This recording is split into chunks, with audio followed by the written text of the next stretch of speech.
Hello guys, pag-usapan lang natin ang breaking news. Ayon kasi sa balibalita, nakakaloka. Direk Cathy walang kinakampihan sa Katniel sa kanilang relasyon. Na alam niyo naman siguro, may relasyon na umano si Catherine Bernardo. Walang iba kundi si Mayor Mark Alcala. Samantalang si Daniel Padilla ay si Kyla Estrada.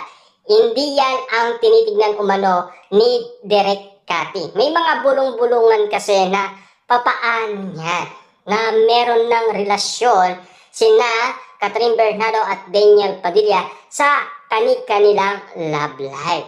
Siyempre alam niyo naman siguro, hindi nakikialam umano si Direk Cathy sa buhay ng iba. Kasi ang pagkakaalam ng karamihan, baka mahirapan daw si Direk Cathy na kumbinsihin ang dalawa.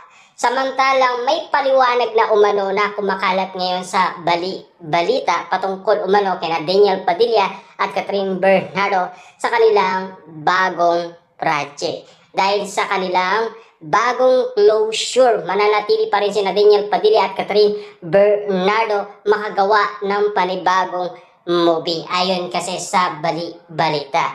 Pero ang tingin kasi ng karamihan, yan ay hindi na matutuloy. Kasi ang pagkakaalam nila, tila si Catherine Bernardo ay umiiwas na rin sa kanyang ex-boyfriend. Ang hindi alam ng karamihan, si Direk Cathy ay anak-anakan niya yan. Kung sakasakali man na hindi pumayag si Catherine Bernardo at Daniel Padilla, kayang-kaya pa rin ng ABS-CBN yan sa tulong umano ni Direk Cathy. Kasi ang usap-usapan, naka-line up na daw ang nasabing project. Matagal na kasi yan na-publish noon 2025 yan. Na-delay lang ng dahil sa pandemic at lalong-lalo na mas na-delay ng dahil sa kanilang iwalayan.